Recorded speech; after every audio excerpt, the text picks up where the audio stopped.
Makakausap nating muli ngayong umaga si Manibela Chairman Mara Balbuena.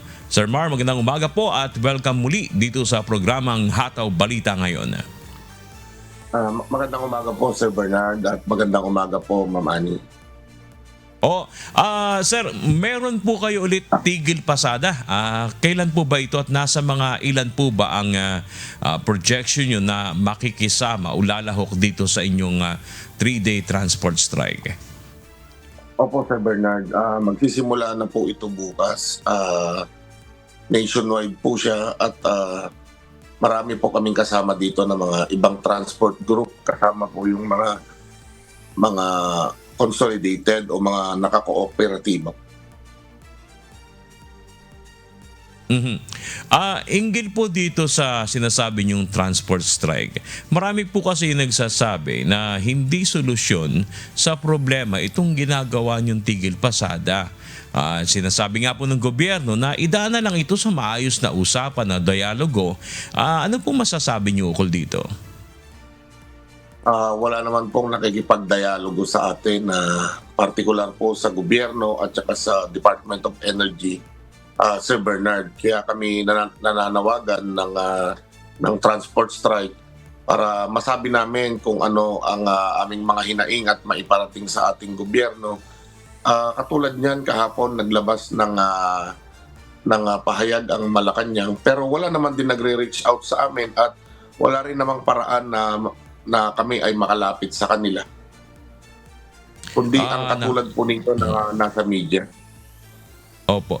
Ibig sabihin po ba, ever since nitong nagkaroon ng problema dahil nga dito sa gulo sa krisis sa Middle East, wala bang naging kumbaga aksyon ang nasa transport sector ng gobyerno para at least kausapin kayo o ano ba ang may tutulong namin sa inyo, ano ba ang gusto hinaing ninyo, mga ganun. Wala pong ganun na naging paglapit o pinatawag man lang kayo? Wala po, Sir Bernard. Kahit po sa DOTR, nakakalungkot na hindi naman kami nakakausap ng ating acting secretary. Sa LTFRB, within the boundaries lang ng LTFRB ang pwede naman din niyang sagutin. Ito ay tungkol sa pamasahe, tungkol sa yung mga fuel subsidy, pero other than that, yung mga tungkol sa subsidy ng krudo at pagbaba ng krudo, hindi naman ito kayang sagutin ng LTFRB lang. So sa tingin nyo, dapat magkaroon ng ganito. Kung sakaling magkakaroon po ng ganitong kagaya na binanggit nyo, magkaroon ng pag-uusap, ano po ba sa tingin nyo ang dapat na maging sistema? Sinong dapat maging involved? At kailan dapat magkaroon ng ganitong pagpapatawag ng mga pagpupulong kung sakali? Alam niyo po, madalas tayong nananawagan sa ating pamahalaan pero mistulang bingi. Kaya po sinasabi natin na walang aksyon ang gobyerno, kaya po kami nagpatawag ng isang strike. Kahapon po, total, sinabi nyo aksyon ng gobyerno. Mismo si Pangulo na nagsabi na sinususpende na yung excise tax. Kaya lang, ito po ay particular pa lang sa LPG at kerosene. Ano po bang masasabi nyo dito? Sir Bernard, namamasada kami. Wala naman pong LPG yung aming sasakyan at hindi naman po kerosene ang ikinakarga namin. So ano po ang tulong nito doon sa pinapanawagan po namin na nasa mga transport sector? So ito po yung sinasabi natin na mabagal na aksyon at alam natin na nitong mga nakaraan pa umuugong itong malawakang transport strike.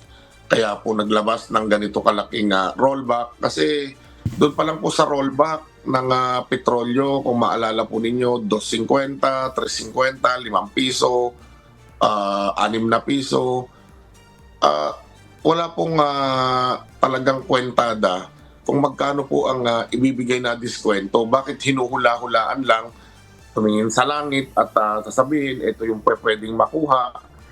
At ang sinasabi natin sa kanila na ganito ang ibinaba doon sa world market, dapat dito tayo sa ganito mag-compute. yan po ang pinaparating natin sa gobyerno kasi mabigat na po, masakit na po talaga. Napanood ko po dito sa programa na pati yung mga mangingisda ay tumigil na. Kung titignan natin yung konsumo ng produktong petrolyo doon sa mga mangingisda at kinukonsumo namin, 30 liters per day po ang average o minimum na nauubos po namin na ikinakarga sa aming mga jeepney. Pero ang pagtugon po ng gobyerno dito, napakabagal po. Halos 45 days na po ang nakakalipas simula nang pumutok itong tensyon sa gitnang silangan. Kung i-compute po natin, nasa around 135 billion na po ang windfall profit nitong ng mga oil companies at ng ating gobyerno sa pamamagitan ng value-added tax at excise tax, hindi po bababa sa 46 billion pesos ang kanilang nakolekta mula sa taong bayan. Napakabigat po nito na napupunta sa mga buwis na hindi naman natin napapakinabangan, napupunta sa kita ng oil companies na sobra-sobra. Wala po sanang problemang kumita pero napakalaki po ng itinaas nito. Unang-una ang ipinuhunan dito sa mga langis na to ay galing sa mamamayang Pilipino na kung saan nagtaas na sila bago pa mag-angkat. So ibig sabihin na nagtaas na sila nung una, dapat po itong pangaparating na shipment ng ating mga langis, dapat po naka-rollback na ito doon sa dating presyo dahil bayad na po ito ng mamamayang Pilipino simula pa nung pumutok yung giyera. So para sa inyo talaga, hindi makatwiran yung sobrang pagsirit nitong pagtaas ng presyo ng langis.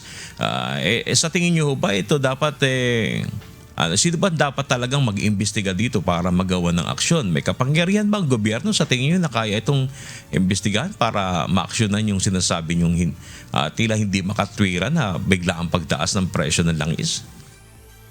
Sir Bernard, ang Kongreso at ang Senado, ultimo ang Pangulo kahapon nagsabi na mayroong nangyayaring profiteering at hoarding ng langis. Ngayon lang po ba natin ito nakita?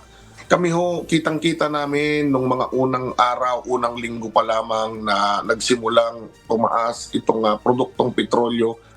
May kapangyarihan po siguro na awatin o bakit na kahit po may oil deregulation law, may kapangyarihan na i-exercise ng DOE na itong kanyang mandato na tignan yung sobra-sobrang singil o pagpapatong ng kita dito sa mga produktong petrolyo.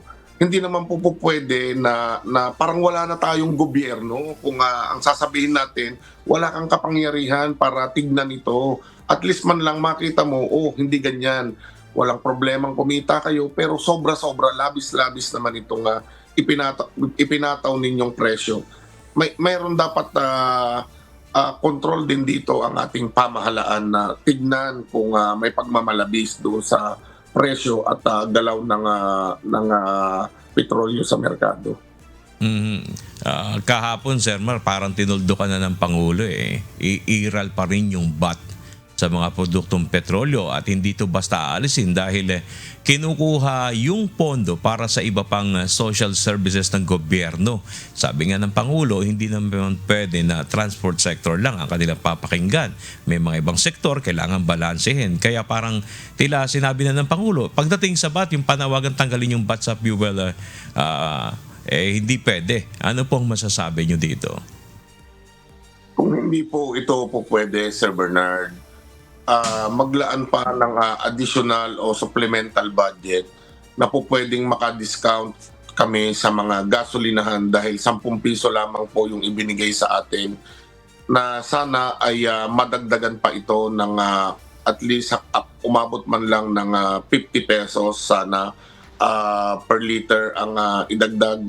Alam nyo kung magkukwentada po tayo medyo mahaba pero ang pagtingin po namin dito, ang pagtaya po namin dito, nararapat po talagang i-roll back yung presyo ng petrolyo. Kung hindi po nila kayang tanggalin ang value-added tax na kayang gawin ng ibang bansa, kahit na napakalaki ng koleksyon natin ng VAT, excise tax, nangungutang pa rin tayo saan napupunta ang mga pondo na ito. So yun po yung mga nakakapagtaka ayaw tanggalin pero hindi naman natin ito napapakinabangan. Utang pa rin tayo ng utang. Pero bukod dyan, ang sinasabi natin, kung hindi po ito kayang tanggalin itong value added tax at excise tax sa petrolyo, sana man lang po mag-rollback po. Okay. Dito naman po sa Service Contracting Program ng DOTR at LTFRB, magsisimula na po ito bukas. Ano po ba sa tingin nyo ang magiging epekto nito? Ito po ba makatutulong para sa inyo sa mga PUB driver at operators? Unang-una po sa hanay po ng Manibela, wala pong nasama sa amin kahit isa. At hindi po kami kinausap ng gobyerno patungkol dito. I doubt na magsisimula na ito bukas kasi paano po yung mga pag-install ng GPS, hindi nga po na nabigyan kung anong mga ruta itong mabibigyan o makikinabang doon sa service contracting. Doon pa lamang po kitang-kita na natin ang binigyan po na ang kumukonsumo ng diesel na gasolina ay yung mga driver na dapat bigyan ng diskwento na katulad ng sinasabi ko kanina para doon sa mga gasolinahan. Ang binigyan po ng diskwento yung pong mga pasahero. Sana mabalanse po ng ating ng DOTR at ng LTFRB kung sino po ba dapat ang bigyan ng diskwento. Hindi na po kami nagtaas ng pamasahe. Tapos kami pa ngayon ang magbibigay ng diskwento. Sa loob po ng isang biyahe namin na one way, kung 20 to 40% ang mababawas, around 60 pesos po ito, Sir Bernard, at kada kilometro na ibibiyahe namin ay nasa 30 pesos. Paano kung 2 kilometro lang yung biyahe namin at pagbalik wala naman din kami sakay? So sa tingin nyo hindi ito epektibo? Kasi sabi ng kikita daw ng halos 1,800 pesos ang bawat jeepney driver dito. Nagbigay tayo ng discount 20 to 40%. Okay naman po yun kung babayaran tayo ng tama, Sir Bernard. Pero Sir Bernard, yung ibabayad sa amin, discount naman doon sa aming pasahero. So anong kikitain namin dito? Di po ba? Sa loob ng 2 linggo, kami muna yung mag-aabono doon sa discount na ito. Tama po ba itong programa na ito? At ang tanong po namin sa DOTR, wala na po bang ibang programa tayong pwedeng ilatag sa Pangulo na hindi itong service contracting program para nang sa ganon makinabang ang lahat? Take note, almost 300,000 ang PUBs nationwide. Jeepney pa lamang po yan. Wala pa yung UB Express na nasa 40,000, mahigit 40,000 units. Ang PNBS, ang motorcycle taxi, wala pa po dyan. Ang mga tourists, wala pa po dyan. Mga truckers. Sabihin na natin na 50,000 daw yung kasama doon sa service contracting. Ang budget ng gobyerno nasa 800 million. 50,000 times 3,000 na sinasabing ibibigay sa amin kada araw doon sa mga makakasali. 50,000 sa 3,000, 150 million pesos po yan per day. Hanggang saan po ang aabutin ng 800 million? Hindi po ba halos 1 linggo lang? Panghuli na lang po, kulang tayo sa oras. May gusto pa sana ako maitanong sa inyo. Pero sa ngayon po, dahil may maapektuhan ng mga pasahero, bigyan ko na lang kayo ng pagkakataon makapagbigay ng mensahe sa kanila. And lastly, sa ating pamahalaan, ano po bang sa tingin nyo, tila nababagalan kayo sa aksyon, ano ba talaga punto por punto? Ito dapat para sa tingin nyo, ang dapat gawin ng pamahalaan para balancing matulungan kayo at hindi naman mahirapan ng pamahalaan. Nasa inyo pong pagkakataon. Sa ating mga mahal na mananakay, kami ay humihingi ng paumanhin ngayon pa lang sa mga maaapektuhan. Siguro po, katulad ng sinasabi nila, may mga ride-hailing apps na pwede silang sakyan. At alam naman natin na hindi ito pangmasa at hindi makakatipid ang ating mga kababayan dahil na mahal po ang pagsakay dito. Maghanda na lamang po tayo. Ang sinasabi nila na laging maaapektuhan ang mga mananakay, ito po yung masakit na kaming mga apektado noon pang pumutok itong giyera, direkta kaming naapektuhan. Wala man lang nagsabi na papaano yung mga drivers natin. Isipin nyo ho, linggo bago ho umaksyon, buwan bago natin maramdaman, merong iginawad na kapangyarihan sa ating Pangulo na isuspend kahit itong excise tax sa langis. Pero ho, hanggang ngayon hindi pa rin napapatupad. At yung rollback na tamang-tama sana para doon sa mga produktong petrolyo na kung saan bayad na ito doon sa replenishment na ginawa ng mga oil companies, bakit hindi ito ipatupad itong rollback na ito doon sa tamang presyo nito? Sana sa ating Pangulo, yung pong pag-aksyon, pagpapatupad nito ay ng mga programa ninyo, yung po sanang makakatulong sa lahat. Katulad nitong service contracting, 50 libong unit lang ang makikinabang. Papaano yung 250,000 sa jeepney pa lamang po ito na hindi po makakasama doon sa programa? Sa tingin niyo po ba ay sapat yung programang inilalatag po ninyo kung marami naman ang mas mapag-iiwanan kaysa doon sa makakasama doon sa programa?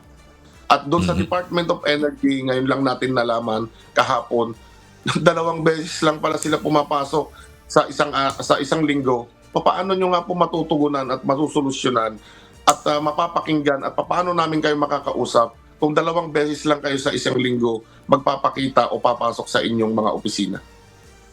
Alright, maraming salamat po Ginoong Mar Balbuena, ang chairman po ng Transport Group na Manibela. Maraming salamat po.